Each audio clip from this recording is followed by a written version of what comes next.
Les contamos ahora un caso más duro que ha sido juzgado y del que ya hay condena.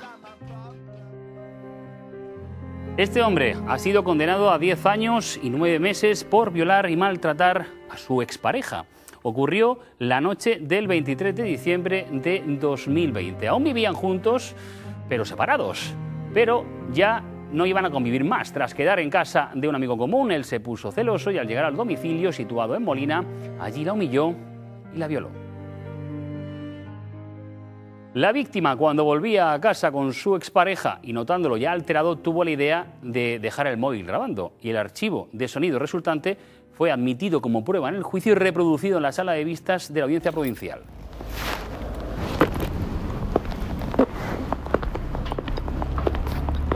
De hecho, es este sonido.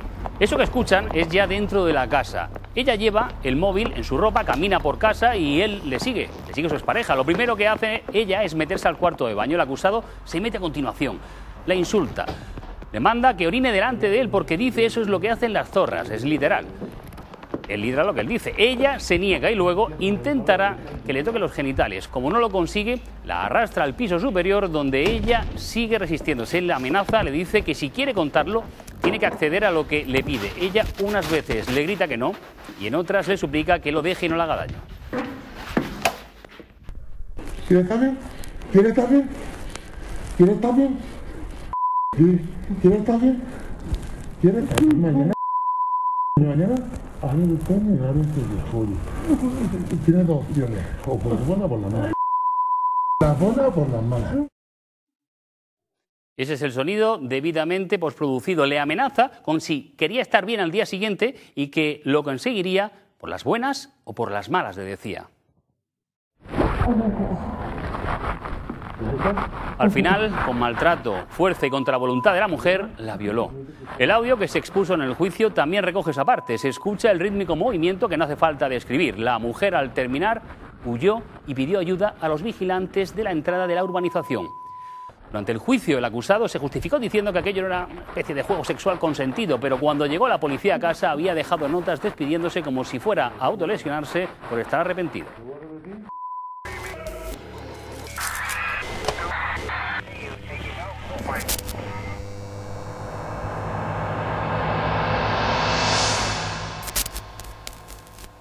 Pues para ahondar un poco más en este asunto nos acompaña aquí el representante legal precisamente de la víctima. Nos referimos al abogado Alberto López. Buenas noches y gracias por venir a Código 112. Buenas noches.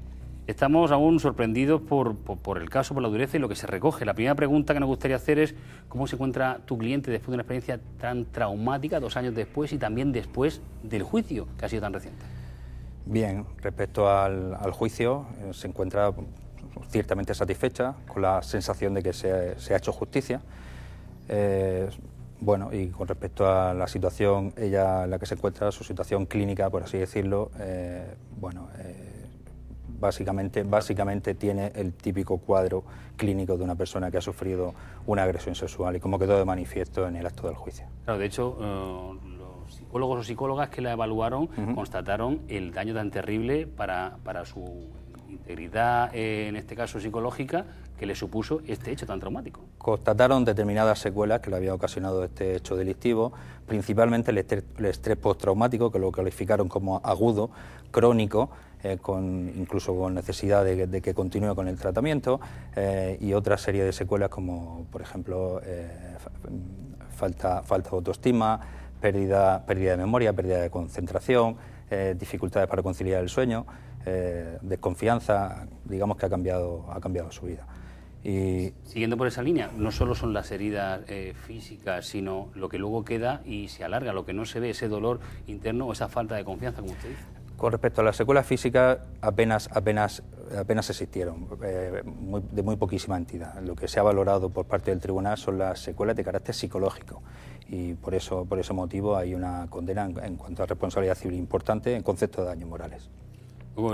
Lo comentábamos antes, ¿cómo tuvo la audacia de pensar estoy en riesgo, vamos a grabarlo con el móvil? ¿Cómo fue esa idea? ¿Cómo fue eso? Bien, se trata de una pareja que ya llevaban durante un año y medio, eran pareja durante un año y medio, y lo cierto es que habían dejado ya de convivir, bueno, seguían conviviendo, pero digamos que ya habían dejado de ser pareja y en ese momento estaban intentando llegar a un acuerdo cómo iban a hacer para salir de la vida, porque claro, seguían viviendo juntos. Esa convivencia juntos. Esa convivencia. Claro.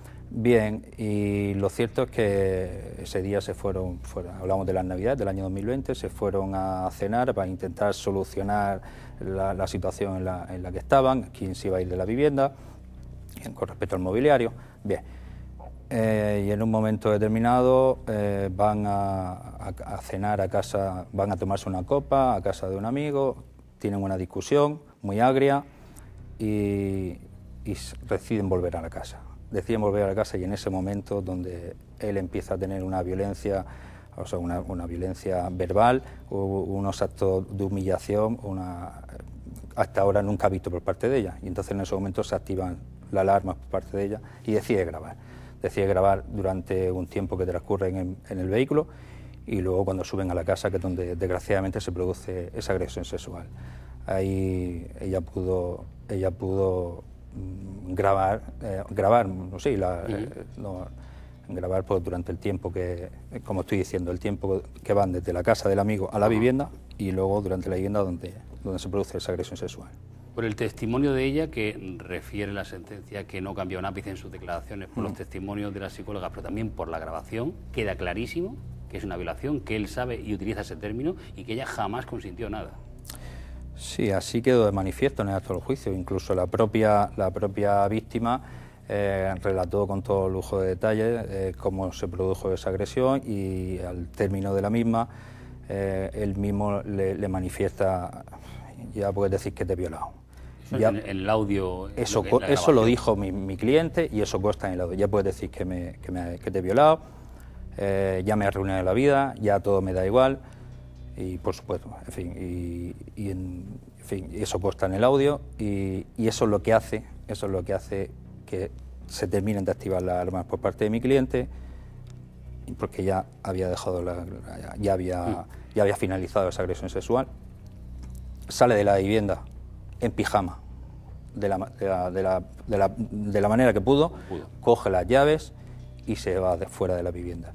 Y es en ese momento cuando hay una garita con una vigilancia, donde hay un vigilante de seguridad, va corriendo y le dice que me quieren matar. Y en el acto del juicio declaró el vigilante de la garita claro, y como testigo. Declaró como testigo, además de otros policías, y se hace constar y declararon que le llamó muchísimo la atención la situación en la que se encontraba la víctima, lo asustada que se encontraba. Presentábamos el caso, pero la sentencia en puridad, ¿qué recoge y cómo lo expresa?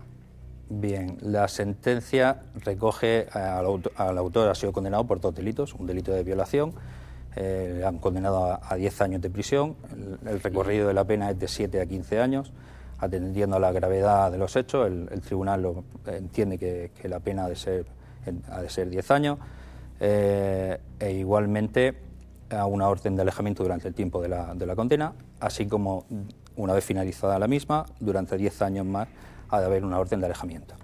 E igualmente ha sido condenado como autor de un delito de malos tratos en el ámbito familiar, donde lo condena a 9 meses de prisión. En total son 10 años y 9 meses. Y en sede de responsabilidad civil condena por las secuelas físicas a apenas 300 euros y luego en concepto de daños morales, como te he indicado antes, 80.000 euros. 80.000 euros, si bien es cierto que esta parte pedía 100.000 euros inicialmente, el Ministerio Fiscal pedía 6.000 euros en sus conclusiones iniciales.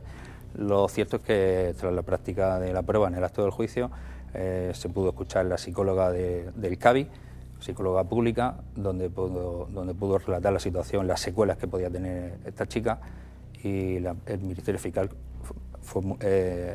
modificó sus conclusiones y en 80.000 euros y el tribunal ha fallado en 80.000 euros. Y ya por último, pensando en otros casos, en otras mujeres que puedan estar en riesgo y puedan intentar apelar a ese recurso de la grabación, ¿hubo algún tipo de problema de cara al juicio para aceptar la prueba como tal? ¿Eso en casos de riesgo extremos, como podría ser el su cliente, siempre se aceptaría? Vamos a ver, los audios ha sido una prueba más. Lo cierto es que la sentencia consta como la prueba principal por la que se ha condenado a este señor ha sido por la declaración de mismandante. La declaración de mismandante, prueba directa, ha habido una total coincidencia en la declaración, en la denuncia, como en el juzgado de instrucción y luego en el plenario.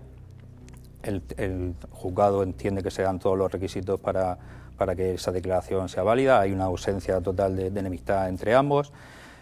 No hay ningún ánimo espurio por parte de mi cliente y básicamente es la declaración de demandante. Si bien es cierto que hay otras corroboraciones periféricas también, otra prueba indirecta que se practica en el acto del juicio, pero la grabación lo que viene a determinar en sí es a corroborar si cabe para el tribunal, para fundamentar en este caso, para terminar de convencer al tribunal que lo manifestado por mi mandante en todo momento coincide con lo que se indica en lo que se recoge en la grabación.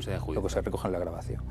Si bien es cierto que claro, la defensa lógicamente en el acto del juicio pues intentó impugnar esa grabación, porque claro, en el acto del juicio básicamente se practica inicialmente, la prueba fundamental es la declaración de las partes, así como la audición. Claro. Porque el resto de testigos no deja de ser testigos periféricos. Algunos citados por usted, pero al final la prueba se aceptó, pero lo fundamental de la sentencia es por la declaración de su vida. Claro, pero que se podía haber condenado perfectamente, bueno, y de hecho se ha condenado sin necesidad de la asistencia de ese vídeo. Pues Alberto López, abogado, muchísimas gracias por venir a Código 112 y estamos pues aún impactados por la dureza del caso. Muchísimas gracias. Muchísimas gracias a ustedes.